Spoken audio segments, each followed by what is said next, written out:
So, there's a very beautiful technique. For those of you who haven't experienced silence in your mind yet, you can follow this technique. Guaranteed to stop your thinking. What you do is it's called watching the space between thoughts. In just the same way, when you come into this room, you just see the objects in this room. But very rarely do you notice the space which surrounds us, which connects us all, which embraces us. And in this hall, there is actually more space than there are things. But why is it that we only notice the objects? We never notice the space. It's just a psychology, that's all. Now, when you are watching your mind, why is it we only notice the objects in the mind instead of the space in the mind? By the objects in the mind, I mean your thoughts, your concepts, the names. That's all we notice. But actually, in your mind, there is a lot of space as well. There is silence, but we don't notice it. We don't recognize it. That's why we think it's not there. To emphasize this point, I want you to be mindful in the next minute or two. To listen not just to what I'm saying, but also listen to the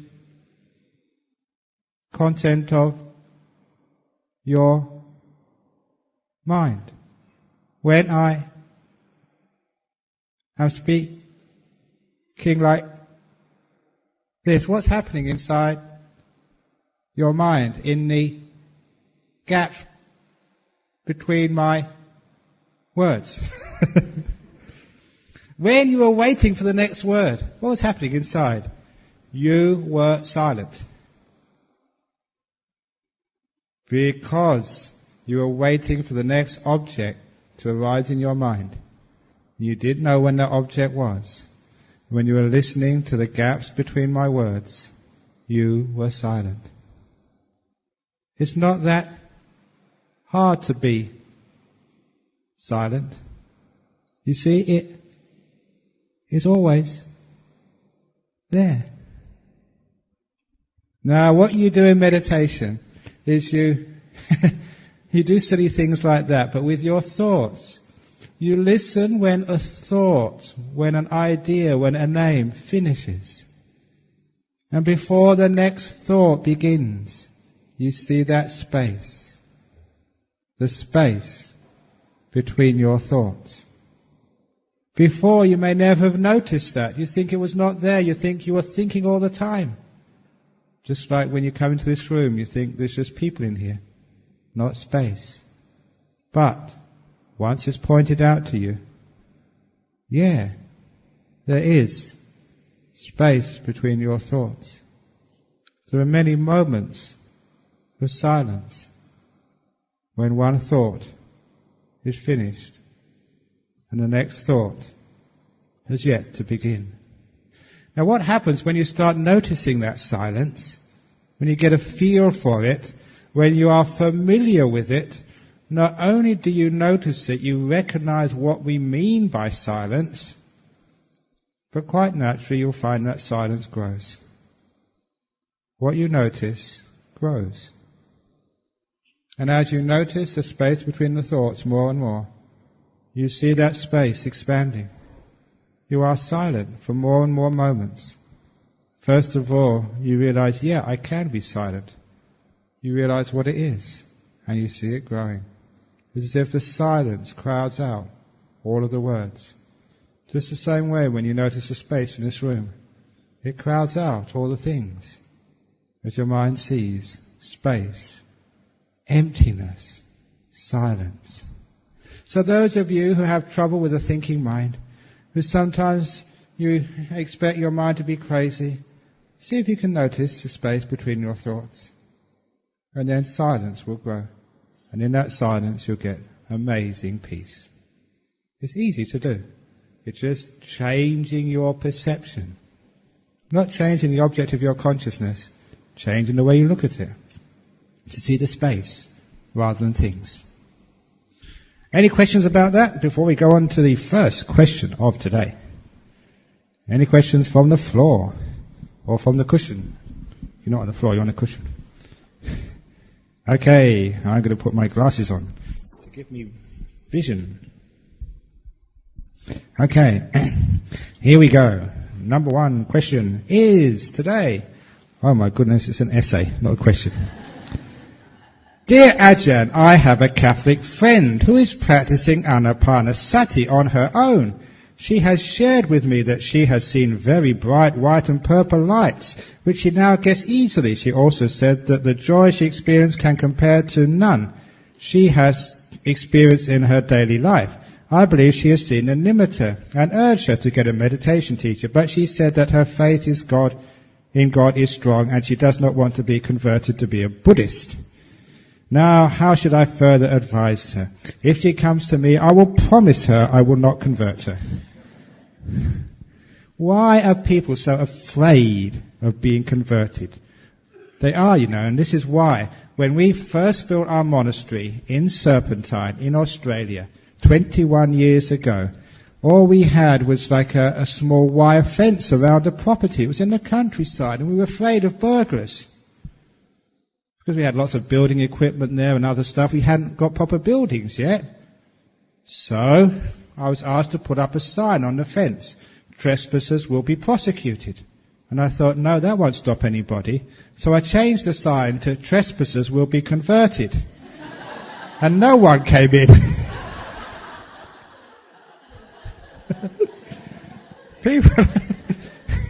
People are more afraid of being converted than of being prosecuted. Just like your Catholic friend. Okay, eventually, like Christians will realize they can be friends with the Buddhists. They got nothing to fear. The mind is the mind is the mind. And they should come and get some good, decent advice on what to do next. So how should I further advise her? Tell her that you can come to Ajahn Brahm. He promises, crosses his heart, hopes to die. Because I'm going to die anyway. That I will not convert her. She also has a concern that in the event of a fire, etc., when she is experiencing one of the out-of-body experiences, it's not actually out of the body when you get these nimittas, it's in the body, in the mind. Would her body be burnt and would she be able to get back into her body? Thank you. Why does she want to get back in her body? If she's a Christian, she's going to God. The quicker she gets there, the better. So ask her, what are you worried about? And you're worried because even though they believe in one thing, in their depth of their heart, they don't fully believe it. So much for faith. It's superficial. If you really had faith, then you wouldn't ask that question. But some of you might think the same. If you're sitting in deep meditation and there's a fire, what would happen to you? Many years ago in the time of the Buddha, this happened when there was a monk sitting in the jungle in deep meditation. So deep was his meditation that when two villagers were going into the forest to get some plants and some firewood, they saw this monk sitting so still they thought he was dead. Being devout Buddhist villagers, they thought it's not appropriate to leave a dead monk like that to be eaten by the jungle animals. So the religious duty meant that they had to collect some firewood, make a pyre and put the monk on top. Which they proceeded to do. And having made the pyre and put the monk on top, they lit the funeral pyre. When the flames were very strong, they were very busy villagers. They couldn't hang around the funeral all day. So they thought, we've done our job, the fire is strong enough now, it will all be burnt. Then they went off to do their jobs in the village, in the forest. Now you can imagine what they felt like the following morning when the monk came in for alms food. Not even his robe was burnt, let alone his skin. When you get into these deep meditations, there's some magical things happen. Because the mind is so strong. Or maybe the devas protect you, I don't know, but certainly In those deep meditations, you become almost invulnerable. This is what happens. So you don't need to be afraid at all. There's an Indonesian monk I used to know. He had very powerful samadhi as well. And he told me that once he was in the forest, somewhere in Java, he went deep into the forest to get some seclusion. He got into a very deep meditation, which lasted literally for days. When he came out of his meditation, he noticed from the marks on the trees that there had been a flood. The water was way above his head. He checked with the villagers, yes, there had been this huge flood during the days he was meditating. Completely immersed underwater for many, many hours. He didn't know a thing, and he was perfectly okay. That's a recent story. So you don't have to worry at all. If you're sitting in deep meditation and there's a fire, probably what will happen, the firemen will go in there, they'll get out all the rubble, this, that, and then they find you there. I say, oh, isn't this amazing? He's still alive. So you can tell your Catholic friend that story. And tell, if you don't believe me, come and see Ajahn Brahm. He promises he won't convert you. Loving kindness is loving a person for who they are. If you try and convert someone, it's called hatred. I hate you being a Christian. I hate you being a Buddhist. I hate you being a Hindu. I hate you being a Muslim. Therefore, I want to convert you. That is not loving kindness. That's hate. But Ajahn Brahm, nothing is something. Please share the concept of God in Buddhism. Is there a God after nothing? How does Buddhism relate to other religions, since most are God-centered and Buddhism is a way of life? Thank you. With metta, a no vice. We say that to people in the interview rooms. A novice means one who has no vice. So if you're a novice, you're one who has no vice. So nothing is something, and something is nothing.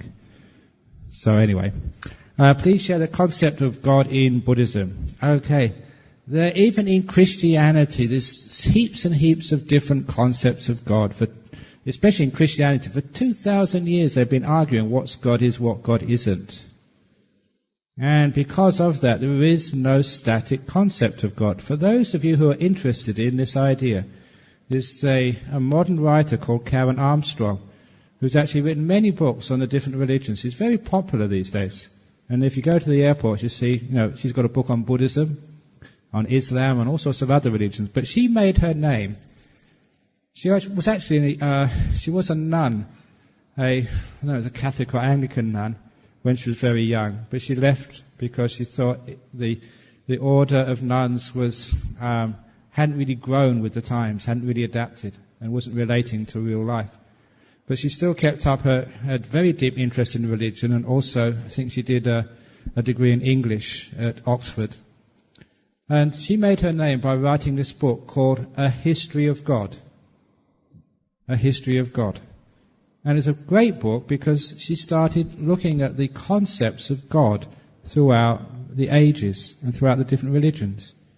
And how even in Christianity that concept has changed, and it keeps on changing. If you read at the very earliest levels of, say, Christianity, that God is a very angry God. He says, I get angry every day. He's a fearful God. And later on, that changed to being, like especially in the New Testament, like a loving God, a forgiving God. And that's just an example of how the concept of God changes.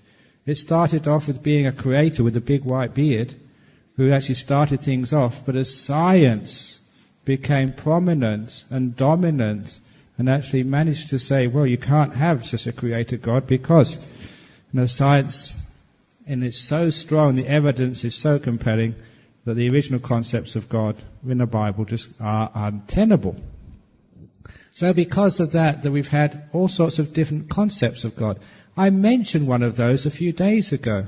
In Psalms, which is in the Christian Old Testament, there's a very beautiful saying there, to be still and know that thou art God. That's a fascinating, it's in the Christian Bible, because that gets very close to what we do in Buddhism. We're being still. That's samadhi, samatha, stillness, letting go, being mindful. Knowing is being mindful. So when you get deep inside, what do you know?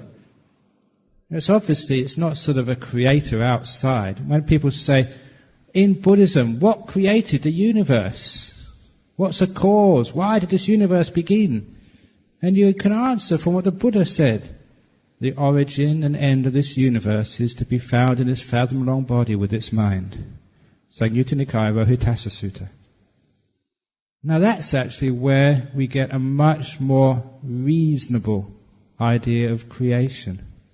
Not a creation sort of, thousands of years ago. Actually, modern science puts it about 13,000 million years ago when the Big Bang was. But even modern science, the work of Ralph Epstein and his partners, with multidimensional planes colliding, and when they meet, that's another Big Bang.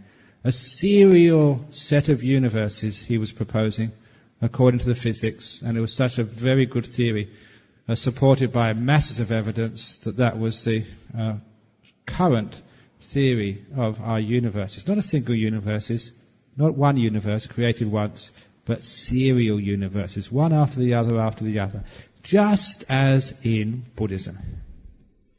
So because of this, the idea of a God as an ultimate being is more in line with who is the creator inside of you. Actually to find out the origin of things within you.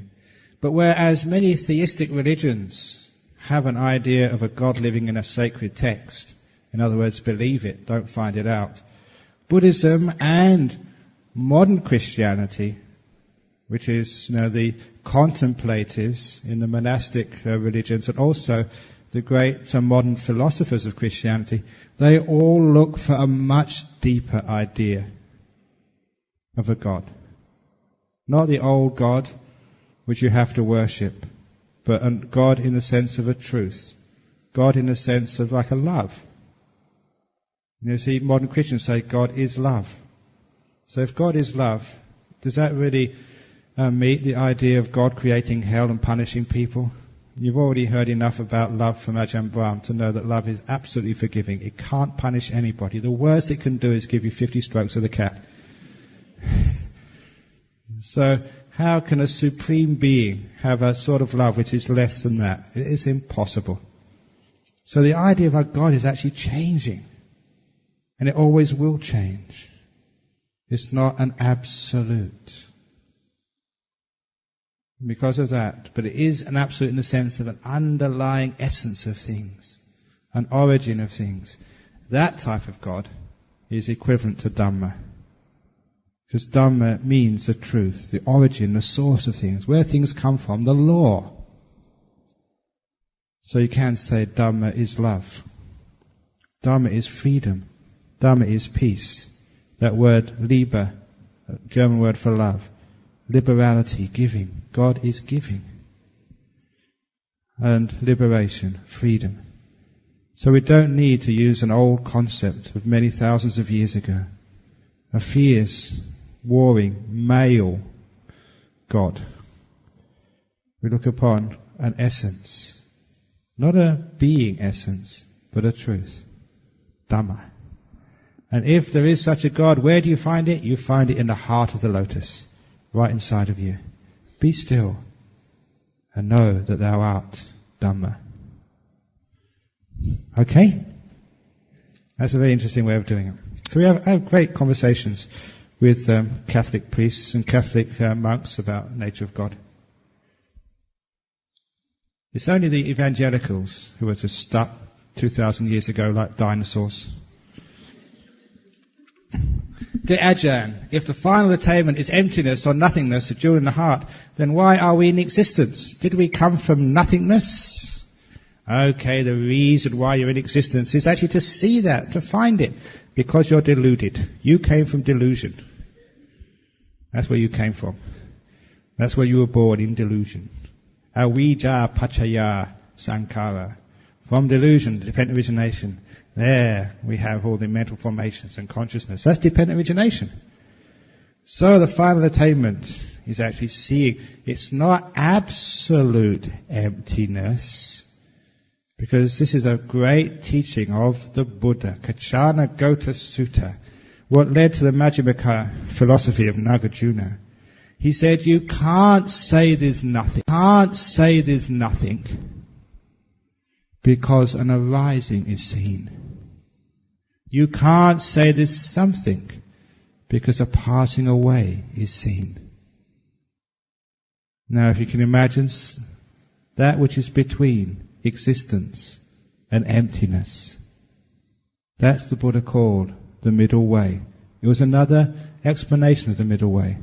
It's called rise and fall, dependent origination, the process, always in flux. He said that's the truth. It's not there's nothing. It's not there's a persisting thing. You, your body and mind, is in continual change. It's not something changing. It's not like a pea going through a process of being processed, where there's a pea in the beginning, an essence, which is there at the end. It's continually changing. What was there in the next moment wasn't here in this moment. A flux of cause and effect, with nothing going from one moment to another. Or like a string of mala beads. You know, these beads which you hang around your neck sometimes and people use to meditate with. It's like a string of beads, but no string going from one bead to the next. Every bead is discrete, individual, not connected to the next one, except because they're adjacent, there's a cause and effect.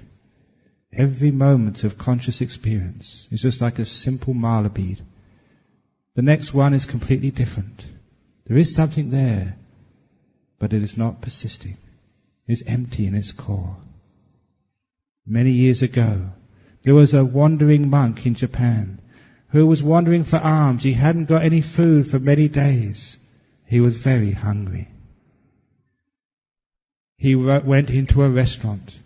When he went into this restaurant, he saw straight away that the owner of the restaurant was a Buddhist. They had Buddha statues, they had calligraphy. He realized he'd struck oil. So he went in there to the owner, who happened to be a devout Buddhist lady. And he said, I'm a monk. I'm walking on alms round. If you want to make merit, put something in here. And the woman says, wait, I don't give alms to ordinary monks. And he said, listen, if I teach you the Dhamma, will you give me some food? And she said, if it is inspiring Dhamma, yes. So he recited the Heart Sutra. Form is emptiness. Emptiness is form. Sadhu, sadhu, she said. What beautiful Dhamma. Sit down. I'm going to get you something. He was so excited because this wasn't an ordinary restaurant. This was a really 5-star restaurant in Japan. His mouth started to water. His stomach juices started to be secreted as he started contemplating the delicious food which was coming. And she came with this big platter, this big silver platter, with a cover over it to keep the inside warm. And he was just licking his lips as he put the platter in front of the monk. And as she took off the cover, his heart sank. It was an empty platter. And the woman said, monk, if form is emptiness and emptiness is form, then eat emptiness. So it's not all empty. Otherwise, with all emptiness, you would have nothing to eat. But eating is just a process, that's all. There's nothing substantial there. Okay? Next question. Dear Venerable, can Metta Bhavana attain 4th jhana? Yes. And it's interesting this because in the commentaries, and I always ask people, you can look at the commentaries, but they are not the word of the Buddha. They make mistakes. The Buddha never makes mistakes, but monks like me do. I make mistakes. So does Buddhaghosa. That is absolutely true. So in many of those cases he said, well, Metta Bhavana can get you into 1st jhana, Karuna gets you into 2nd, Mudita makes you 3rd. That is wrong. We know that by experience. Metta jhana can get you all the way to enlightenment, let alone just 1st jhana. In particular, they have this, he said that some of the meditations like Buddhanusati, reflection on the Buddha, can only get you into Upachara Samadhi. It says in the Visuddhimagga. My tradition in northeast Thailand has been using Buddho, Buddho, Buddho along with the breath for so many years, and those monks get into fourth jhana beyond. Those monks get enlightened. We know from experience that doing Buddho, which is part of Buddhanussati, leads you all the way to enlightenment. Some people have told you this. They say Anapanasati is just samatha. It just leads you to calm. That is wrong. It says that maybe in the commentaries, but look what the Buddha said, and the Buddha said Anapanasati leads you right into enlightenment. And if you doubt that, that's what the Buddha did under the Bodhi tree, Anapanasati. He didn't do sweeping the body. He did meditation on the breath. He led all the way to enlightenment with all the three knowledges. Anapanasati, the Buddha said, fulfills the four satipatthana. So Anapanasati is satipatthana practice, according to what the Buddha said. If you do Anapanasati, that is practicing satipatthana. And I can quote you, Anapanasati Sutta, Majjhima 118. And you find it in there. Check me out. So what we're actually saying here is that the question again, Metabara and get 10 jhana.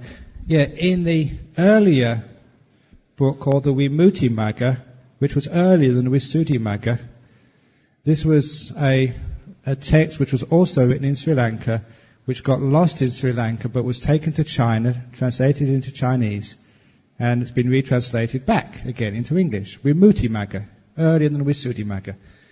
And it was obviously, when you read that, Buddhaghosa took that as like crib, and he expanded it.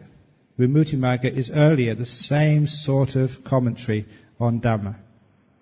And in there, I always laugh when I read this. It again says all these meditation subjects, whether it can lead to first jhana or second jhana. And it gets to Buddhanussati. It says the teachers say that Buddhanussati only leads to Upachara Samadhi. But then they got another line, which is right afterwards. He says, but actually it leads all the way into all the jhanas. It's as if that some monk had read that at the time and saw it was a mistake. From experience, he said, no, it leads to everything. So in the Vimuttimagga, it says, they do lead to everything. And the reason is because I've mentioned about this process business. When you meditate, it's like getting the ball rolling. It's like rolling a snowball downhill. Once it gets going, it takes a life of its own. And that's mentioned many times by the Buddha. I mentioned it when I said this enlightenment is a natural process. Once you get joy, inspiration, he said the body becomes calm and the mind becomes tranquil. It's called passaddhi, kaya passaddhi and chitta passaddhi. From that, it's an automatic development that the mind is happy. You get this joy and bliss coming up. Nimittas arise. It's natural. You can't stop it. You can only interfere with it, and you get afraid or excited and it all falls apart. But if you leave it alone, you don't do anything. It's a natural process. From that happiness, you get into jhanas. From the jhanas, you get into insight, seeing things as they truly are. That's straight from the text. Samadhi pachaya yata bhutayana dasana. From samadhi, you see things as they truly are. From that, you get enlightenment. It's a natural process. So the point is how you start that process with metta, with anapanasati, with sweeping the body, with watching the feelings in the body, with noting, with counting, with doing Buddhanussati, Dhammanussati, Sanghanussati, with kasina meditations. Doesn't matter how you start. Once you get joy and happiness coming up, the process just takes over. Doesn't matter where you start, you get happiness, the body disappears, the senses disappear, the mind manifests nimitta as you go into that nimitta, as you go through the jhanas. It's the same process for everybody. Where you start doesn't matter. That's why, metta bhavana leads all the way to enlightenment. Because metta is letting go. Liba, love. Liberation, freedom. Same process. Any questions on that? Yeah, go on.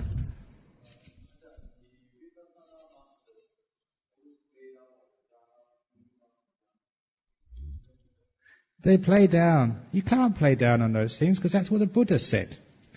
If you want to check this out, look in the sutras for yourselves. Don't believe the Vipassana masters, don't believe me. Isn't that what the Buddha said? Kalama Sutta, check it out for yourself. Look in, for example, the Latukikopama Sutta, simile of the quail. It's about 68, I think, somewhere around there, or 66, around there.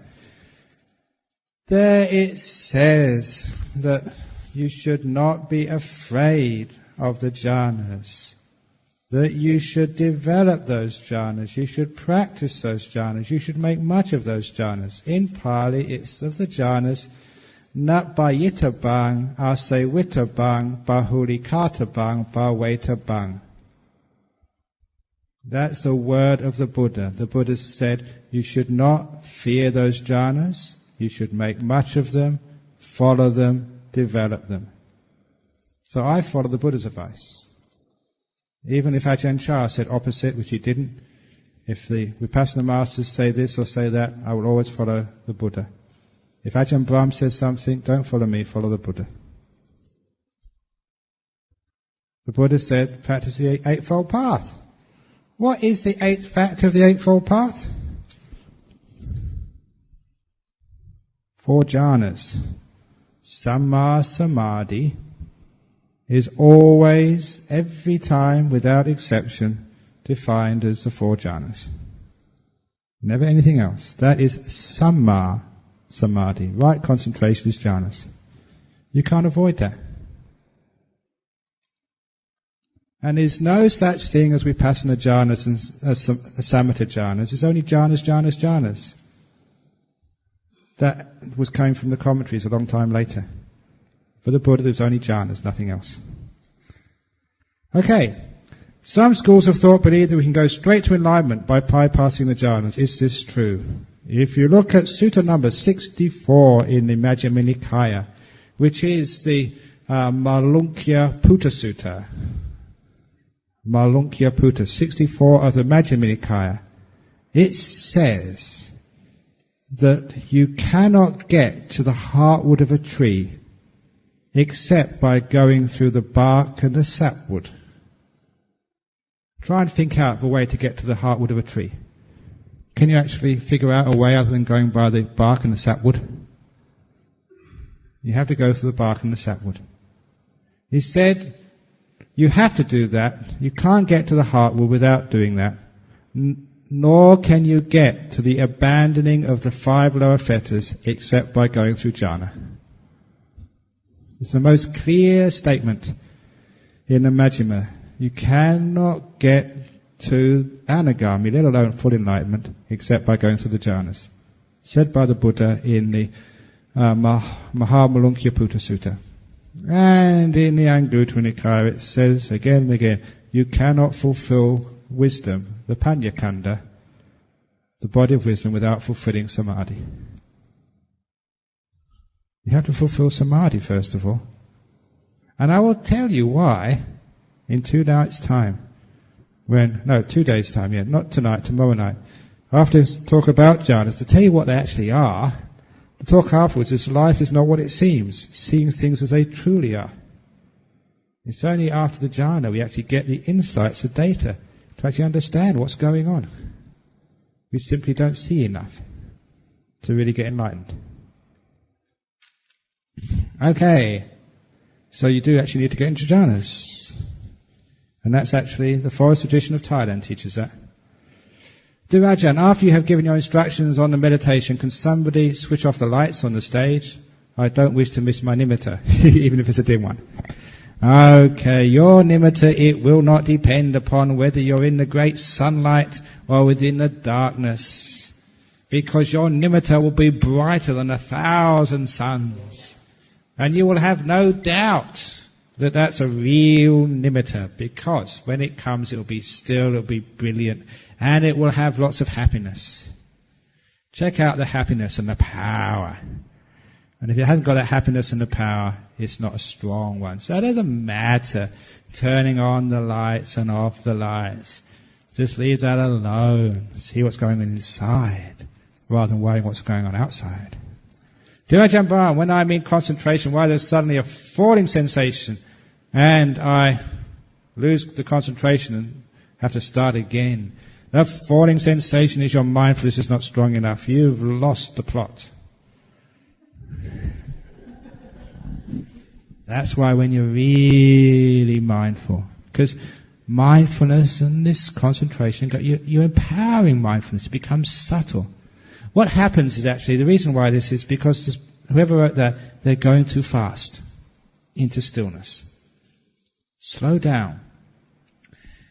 When you're training, when you actually say learning chemistry, or like mathematics, you do simple sums first of all. When you're good at that, then you may be able to do subtraction. When you're good at that, then you may be able to do sort of multiple subtractions. Then you may be able to do algebra. Then you may be able to do differentiation. Then you may be able to do all this other stuff. But you've got to do it level by level. If you go too far ahead of yourself, you just can't handle these things. So you've got to learn how to subtly hold things first of all. To be able to hold the present moment first of all, just to be here now. When you can do that, then you may be able to really understand how to keep in silence without disturbing it. When you train on these coarse objects, then you may be able to hold the breath, just to keep it there without it changing or moving. That leads to a lot of subtlety, like a person learning how to paint or learning how to play a piano. You have to do the coarse pieces first of all before you do the fine pieces. You can't start with Chopin.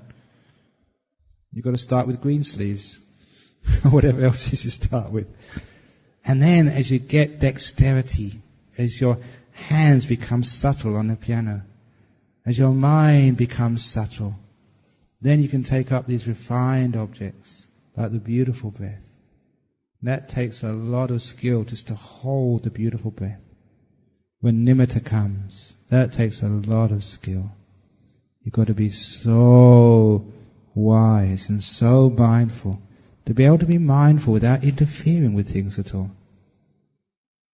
Now that's a wise mindfulness, which is very profound. And you know you've done that when nimittas stay. And then the next thing which happens when you get into a jhana, you have to be able to be mindful without doing anything at all. Absolutely still mindfulness. Which is why when people aren't skilled at that degree of mindfulness, they have what's called ping-pong jhanas. You go in, you come straight out again. Boing, like a spring. You never stay in. To be able to stay in, you've got to have that subtlety of mind. A skill which you learn stage by stage. So this way of meditation, it's like a course at school or university, a graduated course where you learn the skill in mindfulness and letting go. And that's why if you go too fast, you get falling, boings, things fall apart. You've gone a bit too fast. Next question. Why should we not eat after midday? The answer is why not? Why do we have to abstain from using high and luxurious seats? Thanks. Especially that I have a higher seat than you do. And the reason is because when you start meditation, you nod. Now do you understand why you're not allowed to have high seats when you meditate? You might fall off.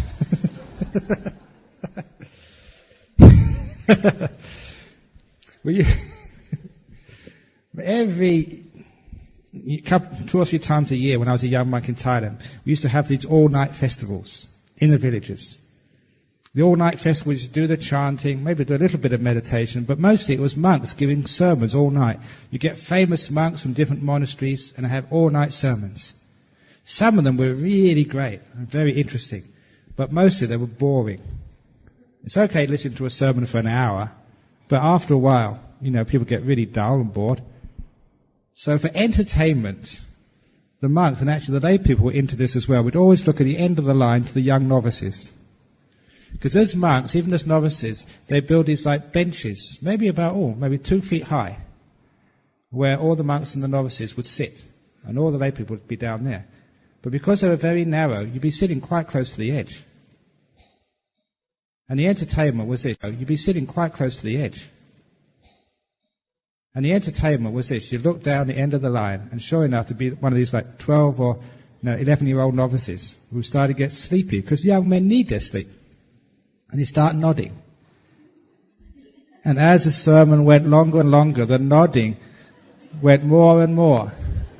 And the monks next to you would dig you in the shoulders. It's going to happen. Look, he's going to go soon. And sure enough, he'd nod so much he'd fall off. Now, when you fall off from 2 feet with these robes, there's a more than even chance you're going to be showing off a little bit more than just your sleepiness. So these little novices would expose their underneath, and everyone would laugh and wake up. That was our entertainment. It's very cruel, but it's just Village life. So that's why you don't have high seats. No, it's really because of simplicity. So you don't have to worry about having luxury. Comfort, yes. Luxury, no. Otherwise, you can imagine just what technology could do with your cushions you sit on. You can probably have these electronic cushions. You have to plug them in. And they have a warmth, so you can actually adjust the temperature, first of all, on the bottom. And adjust the angle, forward or back, and just the softness. And you can push the back up, or the legs. You can have legs coming up this way and legs coming up that way. Even a backrest to catch your head. And in the side of the backrest, you have this little sort of CD player saying, I will be mindful, I will be mindful, I will be mindful. You can imagine what you could do with high-tech meditation cushions. I'm sure there's an opening there for entrepreneurs in Malaysia. So we keep it simple, and then it's easy. But what about, because when I leave here, and some of you leave here, what about when you go on aircraft overseas? That's a high seat, isn't it? It's about 30,000 feet. Is that breaking the 8 precepts to go on a high seat? No, it's just luxury, that's what it is. So we do these things for simplicity. We don't eat in the afternoon so we can have an empty stomach, so we don't have all the blood running to the stomach. You know how sleepy you are after a meal? It means in the evening you're not sleepy. You're free. So your body gets used to it pretty quickly. Again, those of you who've got some medical condition, you can take something in the evening, just if you're having to take some medication, or you've really got gastric problems. It's not a big thing, but just keep it very, very. Have a biscuit or something, or a glass of milk, but not a 3-course meal. You're doing this to keep it simple. That's all. Okay, Ajahn Brahm, how does eating affect our meditation? I already said this. Eating what we should and what we should not eat. Okay, it's not what goes into your mouth which is the problem. It's always what comes out of your mouth. So don't speak or complain.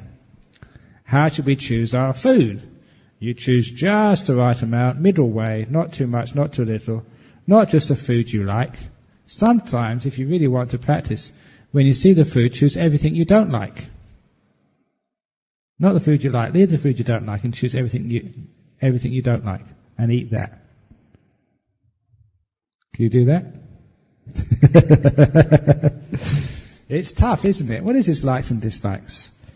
When I was a young monk, we used to eat disgusting food. Frog on rice. Boiled frog. That's all we had, one meal of the day. A bowl of sticky rice with a boiled frog. Actually, more like a toad than a frog.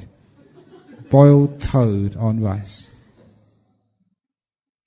I used to be a vegetarian before. You couldn't be a vegetarian in the first years because there was no vegetarian food. It was just frogs and lizards and not cockroaches, but crickets, ants. If it crawled, you ate it. when we're having frog on rice. The monk sitting next to me. We start with the legs, because there's a bit of meat on those legs. That's like chicken, you can eat that. But that's not enough to keep you going for the whole day. So you start picking at its insides, at its organs. The monk sitting next to me, that poor monk, he was picking the organs as well. Not knowing biology, he pressed the frog's bladder. The bladder still had urine in it, and that frog peed all over his rice.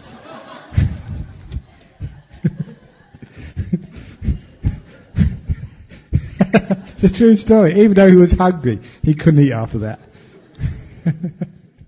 So, it was tough in those days. So, what I learned is to not worry about your food.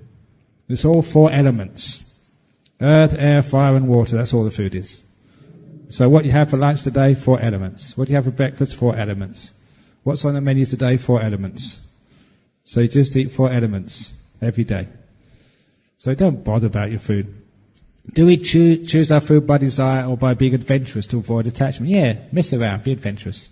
How should we eat? Fast or slow? You can eat both. Should we eat until we feel full or deliberately eat 70% for whatever reason? Mess around. Eat 120% today. Don't eat tomorrow.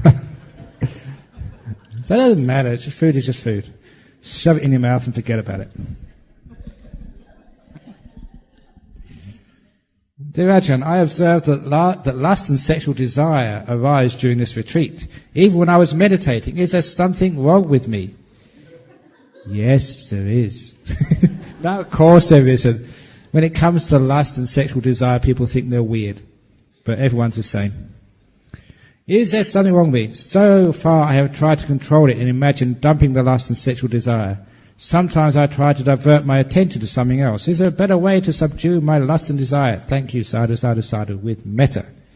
Okay. If you have sexual desire or lust. So what I used to do when I was a young monk, if I saw a pretty girl come in the monastery, I noticed that my eyes would immediately go to that part of her which is the prettiest, which really excited me. And that's why I never saw other parts of her, just the pretty parts. When you're lustful, you're just looking for happiness. You're looking for pleasure. So, to counter that, I made this resolution. Whenever I saw a pretty girl, I would always try and find her pimple. Everyone I saw had a pimple somewhere. If I looked hard enough, I'd see the pimple. And as soon as I see the pimple, yuck. And that's called asupa meditation. See the faults in things. If you have lust, you have to see their faults. If you have anger, to see their beauty. To balance your perceptions. So this is actually what the Buddha advised. Because if you actually have lust, and you don't see the negative part of the object of your lust. It's solely, she's got such beautiful hair. Oh, her nose is just so cute.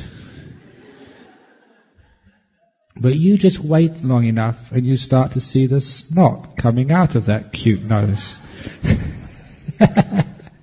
You'll start to see the dandruff in her glossy. Whatever it is, after a while, you come to sort of a middle way. You see that the object of your lust, whether it's a boy or a girl, is just a girl, that's all. It's just a boy, that's all. And please don't put all this pretty and beauty and strong things on your partner. Because those of you who are girls, you know how hard it is being a girl. Having to be fashionable, having to be beautiful. When I was in Melbourne a couple of years ago, anyone who's been to Melbourne, it's a very cold city in Australia. This was like in the winter time. And it was such a freezing day. And even I was put an extra robe on inside to keep myself warm. And as I've been taking from one place to another to give a talk, I looked out the window and saw these girls with the latest fashions. They have these T-shirts or jumpers which finish just above the navel. And their skirts or trousers, they start way below the navel. They have this huge band of bare flesh. And I thought, oh, they must be freezing. Can't they put a scarf or a jumper on there somewhere? No, because it's fashion. All the amount you have to suffer for fashion is terrible. What about these boys? They used to have to pierce themselves all over. I used to think that was torture. Pierced here and pierced there. What do you do that for? Fashion. So when you have lust, it's a lot of suffering. How much time do you have to spend at the hairdressers? How much time do you have to spend at the beauty parlour? How much time do you have to spend sort of finding all these oils and ointments to make you look like you're not?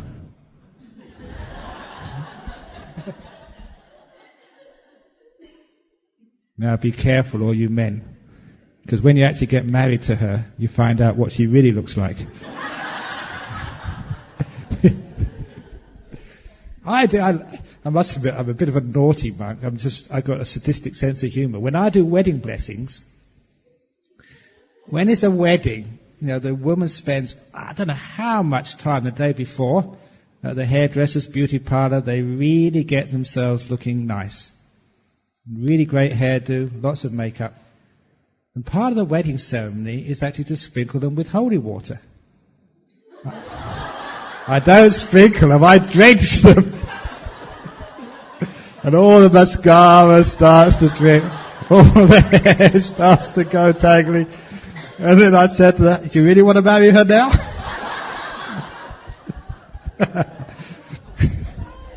I'm really mean. Usually by that time it's too late, so she's got him, it doesn't really matter. So that's how to overcome lust. It's just, it's just a lot of deceit, that's all. So those of you who are meditating here, just look. That's why I like not just the women and the men to be in the women on this side, men on that side. Just you're not women, you're not men when you come on a retreat. You're just human beings. So that's why we don't wear makeup, that's why we don't sort of have revealing clothing, because you just look like a person. If you ever notice, when a person is born, when they're 5, 6, 10 years of age, or before puberty, they all look the same. You can't tell the difference between a boy and a girl just on the outside. And when they get past 40 or 50, again, they don't look the same. They look the same again. If we didn't have fashion, skirts outside, we didn't sort of put dye on her hair, all the girls would have grey hair, same as the men. Your breasts start to sag, so you can't see them anymore. And you just look the same as a man. So we start off the same, and then at puberty we're different for a little while, just so we can have sex and have babies. And then we come together again when we're old. And there's a lot of time we just accentuate our differences. And really, what are you having lust for anyway? So it's much better to have peace. If you're in a retreat, this is peace. So there's no men, no women. There's just yogis. So we just transcend sex. It makes it much more peaceful that way.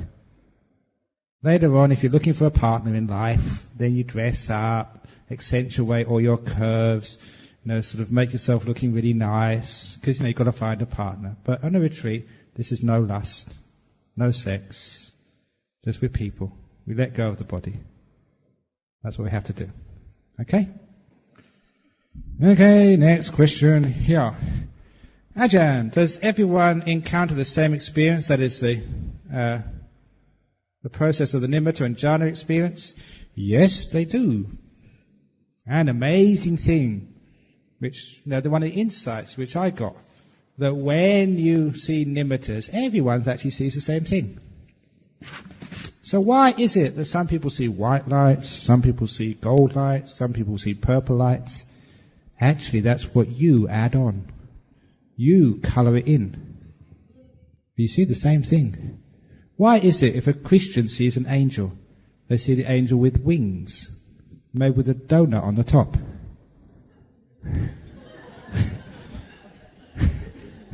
Why is it when a Buddhist sees a deva, they see this beautiful bright light, no donut, no wings?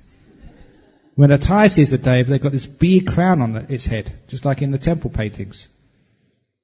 Of course, they all see the same thing, but we add the wings We add what we expect to see. It's what we see. Half of it is what's there. The other half, we add what we expect to be there. It's perception. So yeah, we do go through the same things. Second, does jhana come to those who are virtuous or just about anyone with the right practice of meditation? It's much, much, much easier when you're virtuous. And the reason is that, I'm going to say this tomorrow, or tonight, sorry, when I talk about jhanas, when you see a nimitta, its brightness, its brilliance, its purity is very much a measure of your virtue. So much so that with the disciples in Perth, because I spend so much time there, I know those people very, very well. And I can predict pretty accurately who's going to get nimittas in the retreat. Because it's the virtuous ones, the ones who really serve, who really give, the ones whose generosity is just part of their life. They're just so selfless, they're pure-hearted people. They never get angry at anybody. They're always there to help. You know, people like this, they're just really good, pure people. When they see their citta, their mind, which is what the nimitta experience is, there's going to be a beautiful, brilliant nimitta. All the kindness, compassion, forgiveness they've given, the selflessness of their lives makes their citta just so pure and bright and brilliant. So when their citta comes up, when they see that nimitta in front of them, it's incredibly beautiful. And they go straight into a jhana. Or very quickly anyway. But for others who haven't been behaving, maybe their 5 precepts, maybe on the waistsack I keep the 5 precepts, but it's only a little bit of alcohol. Middle way, come on, let go. It's in business, you've got to tell lies. It's not really a lie, it's just business, that's all. Those sorts of people, you find when a nimitta does come up, you still can get the nimittas, you'll be dull. You won't have the power of purity. That's what I discovered. I found it's a virtue. The power of virtue is the initial brightness of your nimitta. But don't worry, all is not lost. If you get a dull nimitta, there's always something you can do with it. It's almost like a trick which you could use. Even if your virtue isn't perfect, you can still get into jhanas. Just like Angulimala would be able to do. You focus on the brilliant part, the beautiful part in the middle. Even in dull nimittas, there's always a beautiful part there somewhere. And when you focus on that, that expands. You focus into the most beautiful part of that, and that expands. As if you choose the most beautiful part of you. If you focus on that, and that's enough to get into a jhana. It's another way of practicing. But those of you who've got really great virtue, it's just so easy. As it should be. It's your reward for your pure actions of body, speech, and mind. Any questions on that? Okay, next question. In walking meditation, should one's eyes be open or shut? Okay, if you shut your eyes when you're walking meditation, you are going to have an accident. So keep your eyes open. You usually look down about 2 meters in front of you, not to the left, not to the right. So you just focus on where you're walking, what's coming up next, so you don't trip over anything. That's all. So keep your eyes open, focused about 2 meters in front of you. Don't look anywhere else. And you mentioned that a monk, while doing walking meditation, went into jhana and started bumping into the trees. How does one prevent that? Should one quickly sit down when one feels jhanas are coming? Thank you. You can either sit down, you can just stand and stop. Whatever it is, stop moving, and then you'll be quite safe. But it's usually rare that somebody gets into deep meditation while walking. Usually the sitting meditation is the most common for people to get into deep meditation. Because when you're walking, you're looking after your body too much, and there's too much going on there. If you're standing, when you're still, then you can do these things. But sitting is much more comfortable. Okay. I must have read this already. Does everyone encounter the same experience? Yeah. Does jhana come to those of virtuous? What is the purpose of attaining such experiences? The purpose is, number one, to encourage you. Because when you're meditating, quite frankly, you want to get something out of it. Even though I say no expectations. If you come on this retreat and you get nothing, except a sore back, a sore bottom, and a lack of sleep, then you're never going to come back again. And you're going to go home and say, what did you do for your vacation, for your holidays? I sat through pain, ate, bored out of my mind. They think you're crazy. Bored out of my mind. They think you're crazy.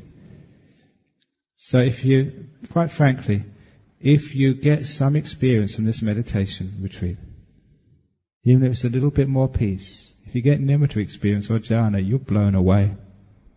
The biggest experience of your life. If you get an experience like that, your faith, confidence, and understanding of Buddhism will increase many, many-fold. That's my aim of teaching these retreats. So people can actually see nimittas and get an understanding of the power of the mind. To get a taste of freedom and the bliss of enlightenment. To understand why people actually renounce, become monks and nuns, for the sheer ecstasy of it. It's not a hard life being a monk or a nun. It's a blissful life. I'm doing this for fun. I couldn't be a monk for 30 years without having some fun. This is monk's fun, deep meditation. So, I want to let people understand this. I also want to see if people can remember their past lives, to get such powerful meditation, superpower mindfulness, to actually recall who you were before. Because especially in the West, there's so many people say, no, the mind is part of the brain. When the brain dies, there's nobody left afterwards. It becomes a materialist society, selfish, no spirituality. They don't believe in karma and rebirth. Evangelicals say, oh, there is no such thing as rebirth. You have one life, you go to God or you go to hell. And you Buddhists will go to hell. And if you have your own experience, then you know, I'm sorry, sir, you are absolutely wrong. But my book says my experience is much more important than any book, which is true. You say, I know I've lived before. My experience, I can remember it. If more people had that experience, then obviously more people will become Buddhists or Hindus. They'd understand the law of karma, and it wouldn't make such a mess of this world. If you knew, look, if Mr. Bush knew he'd have to come back to this world again, he'd take much better care of it. He'd sign up to Kyoto if he had to live with the results. Every one of us, if we knew we were coming back, would be much more caring, environmentally, socially. Because we think we can get away with it, we're just here temporarily, so some people think. They just exploit this world and leave their children the mess. That is unfair. So I'd like people to remember previous lives.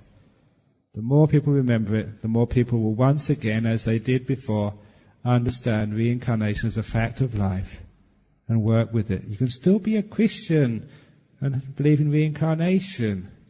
It still all makes sense. It's just the evangelicals lose their power. I'm taking the wrong path. That's why I'm doing the same questions again. Next question is, walking meditation. Dear Ajahn, I have a girlfriend who is often hit by her boyfriend who cannot control his anger. He even hit her during a meditation retreat in front of the venerables. Both are Buddhists.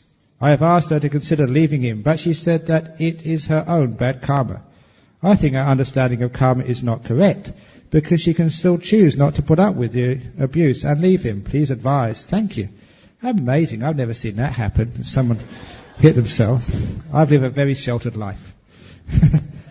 No, of course, if there's abuse like that, you should not tolerate it in the sense of just being too passive. If someone is abusing like that, that's a problem. It needs to be solved. Karma is always active. It's not just the fact that you did something in your past life, you have to receive this. What are you doing in this life? And that guy is doing bad karma himself, out of love for him. Make sure he doesn't continue to do such bad karma in front of the venerables. My goodness. If they do that in front of the monks, what would they do at home? So, somehow or other, you have a problem there, has to be dealt with. If you think the fellow can be changed, with counselling, with good advice, trying to find the reason why he gets angry at you, to make it quite clear that that is not appropriate in any sort of relationship, that's fine. But if it can't be solved, then you have to just draw a line under it and move on, move away. If you can do something about it, do it. If you can't, move away. It's the only way, because you're allowing that guy to do more bad karma out of love for him, let alone for yourself. Move away. There's many other boys out there, many other nice soft boys, and if you go to a retreat, you meet the creme de la creme. But don't start chatting them up until after the retreat, please. If they did that in my retreat, I'd probably ask them to leave. Hey, our sixth sense consciousness, do they come under the third or fourth link of dependent origination? Sorry, I have to ask. Okay, the third link of dependent origination is the rebirth consciousness, and the rebirth consciousness supports the nama rupa, which is the objects of the consciousness. So the sixth sense consciousness is the third of the third of the dependent origination is the sixth sense consciousness, but they also have after nama rupa sthala yatana, which is also the six senses. So those particular aspects of the dependent origination, these are one and the same phenomena, looked at different ways. You might see that the weight of this paper is also conditions that it's got sort of size, which also consider conditions of fact you can write upon. It's just one aspect of the same thing. So you have consciousness, the objects of consciousness, the six senses, contact, feeling. Every experience has those. You can't have consciousness without an object of consciousness. You can't have an object of consciousness or consciousness without being at one of the six. You can't have it being one of the six without having contact. You can't have contact or any consciousness or objects of consciousness without an associated Vedana. So all these things are lumped together as aspects, indivisible aspects of one of the same experiences. In the same way you can say samatha paccaya vipassana, vipassana paccaya samatha. Samatha and vipassana is similar. You can't have one without the other. Two sides of the same coin. Okay, next question coming up. Ajahn Brahm, it has been said that ours is a conditioned world, born of the four elements, and it is a playfield of the mind. Nibbana is said to be the unconditioned, complete freedom. It has also been said that some fully enlightened ones do appear, come back from the unconditioned, when conditions warrant guide us. Is there any truth in this? It is said, because people say too much. They say too much and they know too little. Which is why when you understand what the unconditioned means, you can't come back. It's the point of no return. Even less than that, if you're an anagami, you're a non-returner. So even at that stage you can't come back, let alone being an arahat. You go past the point of no return. You're gone forever. Dear Ajahn, what was Buddha's last life before he was born in this world? Is this mentioned in one of the Nikaya? Aha, that's an interesting question. According to the Jataka tales, which are read in places like Thailand and Burma and Sri Lanka, that those Jataka tales mention 10 last births of the Buddha, where he perfected the 10 perfections, paramitas, the last of which was dana, giving, which was the life of the Prince Vesantara. However, that's a load of old baloney. I love getting into trouble.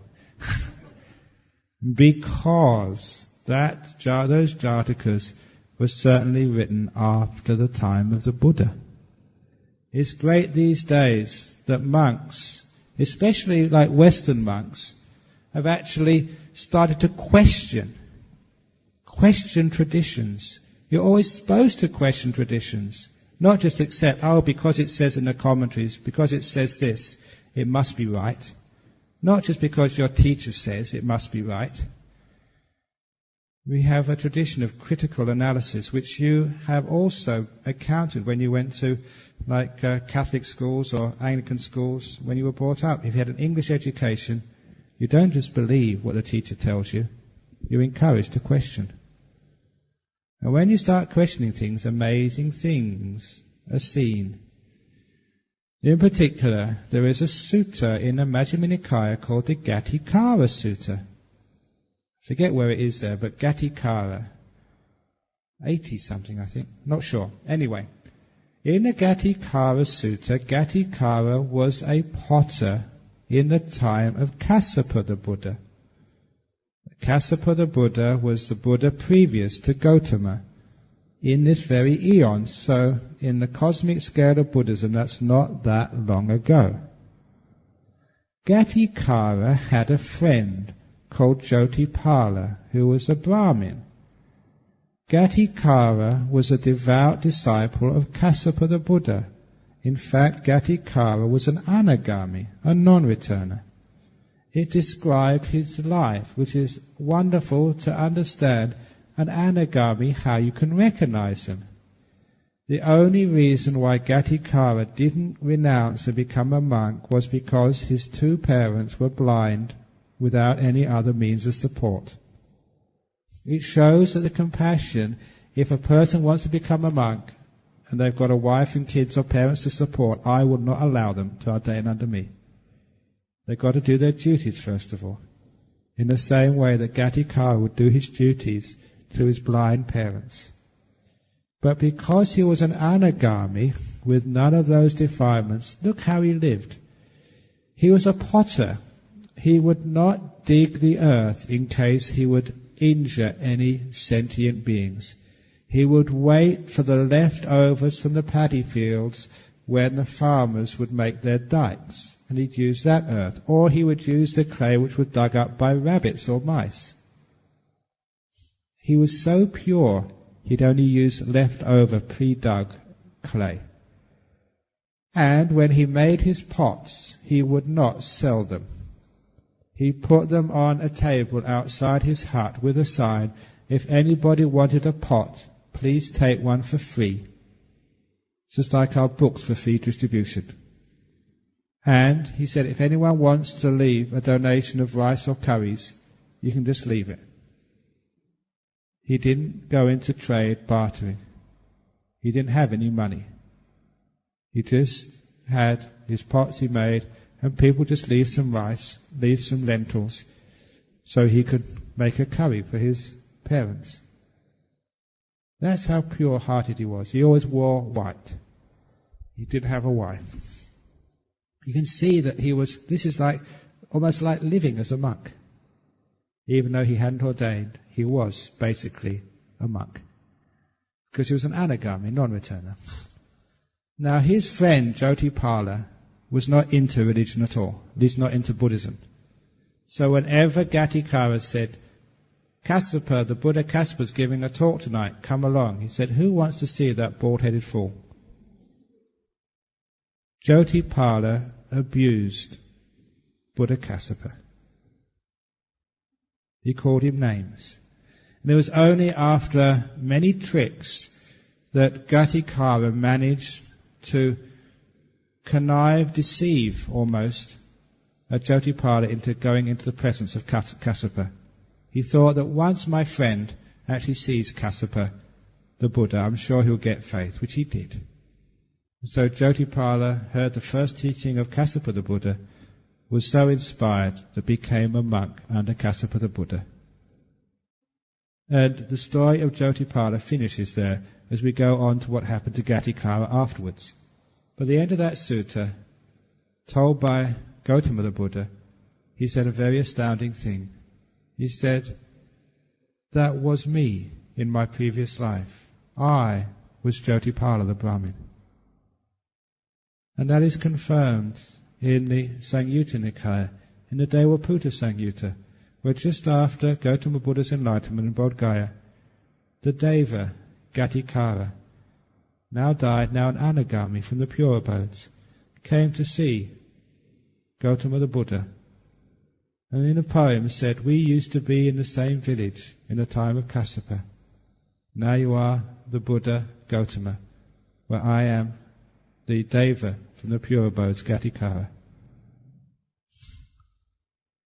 To me, it's almost certain that that was the past life of the Buddha, as told in the suttas, as told by the Buddha himself, because that is very, very recent. What is also interesting is why I like to be controversial, because being controversial makes people think. There's an old saying in the West, where everybody thinks the same, no one thinks at all. Where everyone thinks the same, no one thinks at all. Because it's very likely that was the previous life of the Buddha. Now, when the Buddha was under the Bodhi tree, this is the Buddha to be, after he got the jhanas, what's the first insight he got? His previous lives. That was the insight which he got in the first watch of the night. Imagine you had a previous life, in cosmic terms, not that long ago, when you were a monk with the previous Buddha. Wouldn't you remember what that Buddha taught you? Wouldn't you remember the Four Noble Truths, dependent origination? Was it true that the Buddha discovered these things? Or was it that he remembered them? He recalled them from a previous life, when he was taught those teachings at the feet of Kassapa the Buddha. What do you think? It also shows us a bodhisattva, a being who's soon to become a Buddha. It describes them in a lifetime very, very close to their final attainment. A person who was soon to be the Buddha, Jyotipala, was not wise, was not even compassionate, but couldn't recognize a Buddha when there was one in that life.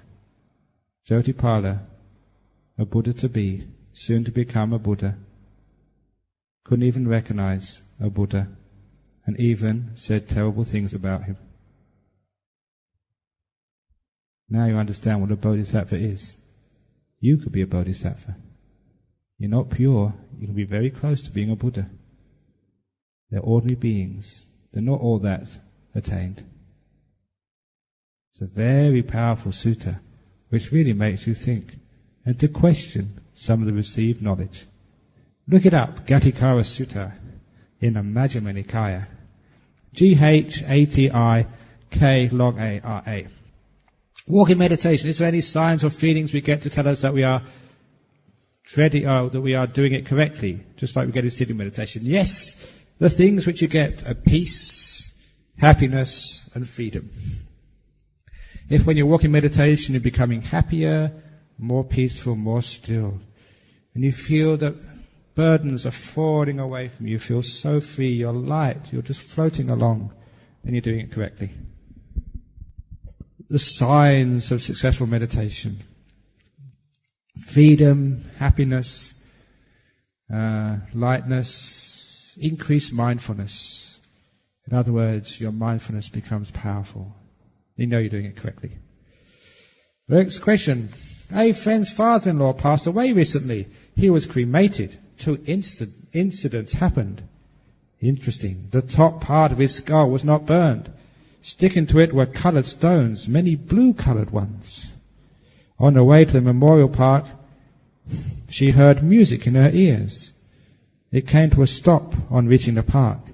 This music could be heard even through a chanting tape was being played in the car. Kindly explain what had happened. Who knows? It could have been someone playing music in the house. So it's really hard to say. But You have to find out who your father-in-law was, whether he's a really nice person, a good person, because sometimes these things are just natural occurrences because the fire wasn't properly put. Sometimes part of the skull was not burned, and there might be coloured stones from all over the place. But that doesn't really mean anything. You know that sometimes, I don't know if you've been to natural cremations, because in Thailand, our monastery was the local crematorium. For all the villages around, when people died, they come to that monastery to burn their dead. And I saw the villagers, whenever they put the body in the coffin, they'd always put it on the side, lying on its side, never on its back. The reason they told me was this, and I saw this happen once, because when the body was being burned, the coffin moved, and the person actually twisted onto their back. Because when the fire goes on the back, first of all, the muscles contract in a certain way. The person, even though they started on their back, started to sit up. They sat up, and their right arm, started to lift up and point. I never did anything. And if you're superstitious and you saw that, your loved one, your father or your mother, suddenly they sat up and pointed at you, you'd be very upset. But it was a natural phenomena. It wasn't anything sort of magical. No one had done anything wrong. It's just what happens when the bones get, or the muscles get burned. They contract this way, they pull that way. You sit up. That's why I always used to put them on the side. So sometimes it may be just that part of the skull just never got enough heat, that's all. So never take those things as more than they truly are. However, if you really investigate more thoroughly and you find, no, there must be some other explanation. And if there's other things happen as well, then you think, oh, that might be interesting. Who knows, if it's music, it may be Deva music, but you can never be sure unless you check out whether someone had another CD playing at the time. And if you take away all other possibilities, and you know that's a really wonderful person, then maybe, yeah, it could be those things. But be scientific, try and take away all other possibilities first of all. Dear Ajahn, why can't a person meditate when she can receive energy from the divine? Why can't a person meditate? You can meditate. If it really is Deva energy, but usually Devas don't give you energy, all they can give you is inspiration. In other words, they can give you encouragement. These are Devas. But because you're meditating, you actually go inside. After a while, you get to places where Devas even can't reach. In the jhanas, no Deva can reach you there. You're right inside. In fact, you're higher than Devas when you get into jhanas. That's why they can't reach you. So you can receive energy from the divine, you can receive energy from monks, you can receive energy from the person sitting next to you. If they're really upset and angry, you can feel that. You receive the bad energy from them. If they're having a wonderful meditation, it brings you along as well. You get energy from them. That's why that sometimes it's great meditating together, because when one person gets a good meditation, it raises you as well. That's why I sit here with you, actually to raise you, to get you a better meditation than you get otherwise. So this is actually why you can get energy from others. So you can get energy, but it's not the divine. There's many divine people here, many devas. Is that quite clear? Is any comment on that question? Okay, next one. Here we go. Dear Ajahn, the flying paper. Dear Ajahn, crystals and stones help in meditation for easy concentration. Your comments, please. But don't sit on them because it won't help you at all. And the stones help in meditation. The rolling stones don't help. Maybe other stones do. Is that what you meant by the stones? Mick Jagger and the Rolling Stones? No, probably not. Okay, crystals and stones. They can help in meditation, but they're not absolutely necessary. It's up to you. Question, can I practice half-open eyes meditation? Because every time I close my eyes, I tend to fall asleep. Yeah, you can keep your eyes half open till you get really concentrated, you get peaceful, you get energy, and then close them. Don't keep them open too long. Because I've already given people permission when they meditate to put their finger in their ears or up their nose or whatever, so to scratch those things. So please don't keep your eyes open too long. Can we say that... No, in other words, when you've got your eyes open, you've got the sense of sight is disturbing you. So it's okay at the beginning, but then close them. Dear Ajahn, can we say that peace is our reference on this spiritual practice until the end of the road, Nibbana? And at the end of the road, even peace is abandoned. Is peace just a means? Okay, peace is the means and the goals. Nibbana is the ultimate peace. Peace upon peace upon peace. When you put all the pieces together, you get the full crossword puzzle. But when you have some peace, don't give it away with anger. When you get angry, you give away your peace. That's why it's called giving someone a piece of your mind. So don't give away any pieces at all. You need every piece of your jigsaw puzzle to see the Dhamma. So make as much peace and pieces as you possibly can. So peace is a reference on the spiritual practice. So is happiness. So is joy. But not worldly happiness, but the peaceful, beautiful happiness which is independent of things in the world. Not the happiness of getting what you want, not the happiness of eating, but the happiness of not wanting anything. The happiness of contentment, the happiness of freedom. Have you ever had those times in your life, wherever you are, you just don't want to be anywhere else in the whole world? Times when there's nothing missing at all. You want to be here, and you're just so happy to be here. Even if they gave you $1 million, you wouldn't leave. You're just so happy to be here. Have you had those times? That's called contentment. You want for nothing. You've got everything you ever want in this moment. You don't want to be anywhere else. Isn't that wonderful to have those happy experiences? That's the measure of your knowledge, your wisdom, your freedom. To be so happy just to be here. So peace, yeah. One last question. Here we go. In Mahayana Pure Land, there is so-called Pure Land. This has been described in Amitabha Sutta. However, Theravada does not accept this sutta. Why? How can we, a layperson, distinguish a sutta if it was preached by the Buddha? Okay, there's many ways of actually finding whether they're preached by the Buddha or not. One is the language. This is actually how Western scholars, because they were trained on examining the Christian Bible to find out what was original, what was added. And there's one way, which is like the way that language changes over the years. If you look at an old English book, say Charles Dickens, they use very different language than, say, Stephen King or Robert Ludlum. Just look at even Harry Potter. The language is very, very different, than sort of, say, Chaucer, was it Pilgrim's Progress, or Shakespeare. Because language is always changing. A good example of that is the word gay. If you looked at a book in English about 30 years ago or 40 years ago, if you heard a term, the gay bachelor, it would be just someone who's carefree, who's happy. But these days, gay means something completely different. It means a homosexual. And you can tell that by context. So if you see a book where they have gay, and you understand what it means from the context, you can pretty much say when that book was written. In the same way that you can look at sutras of the Buddha, and you can pretty much say when that was written by the language and the ideas in that text. And that's actually how you can actually find out what was later, what was earlier.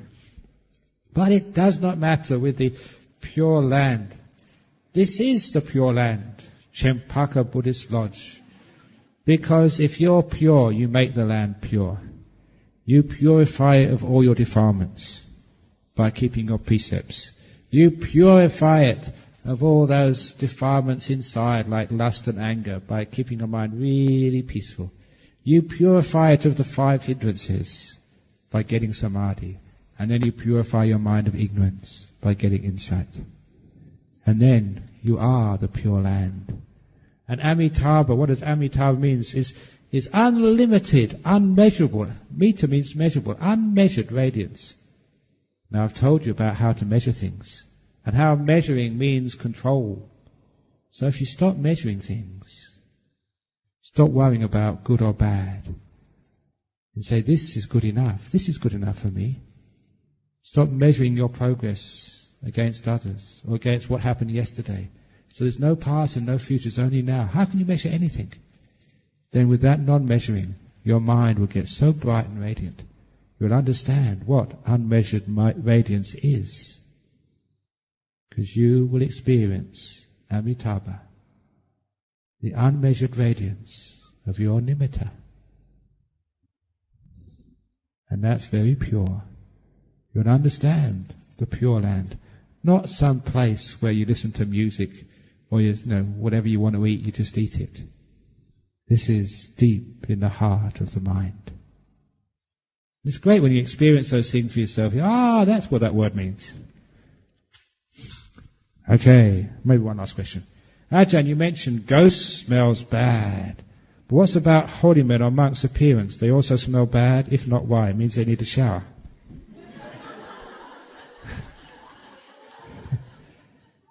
No.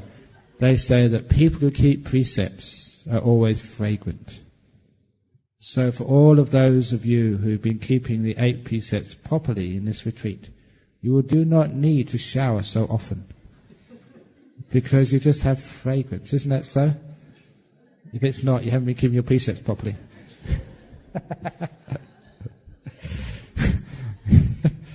So, but it's not, if you smell a ghost, you don't smell it through the nose. You smell it through the mind. It's not a physical smell. There's no, phenomes or pheromones, which actually float through the air. That's actually the what makes smells, these little chemicals. You experience this through the mind. And it's just, the ghosts usually smell bad or dead or something. And devas always smell just so fragrant. But you're not smelling it through the nose. If you could smell it through the nose, everyone will smell it. You smell it through the mind. Okay, I think that will do for now. As far as smells are concerned and fragrance and beauty, I mentioned with lust that, sometimes you look at beauty, but in Buddhism the real beauty, the beauty for a practitioner is their virtue. That makes you beautiful. And your happiness in meditation, your smile makes you even more pleasant to look at. So there was a person who was saying they were depressed because no one looks happy on this retreat. If that was the case, I'd be in big trouble because your meditation would not be working. As the days go by, you will look even more happy.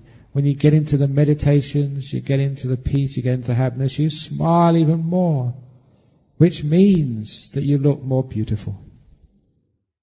Because meditation and precepts make you beautiful. I say this is more than Club Med. This is Champaka Beauty Salon.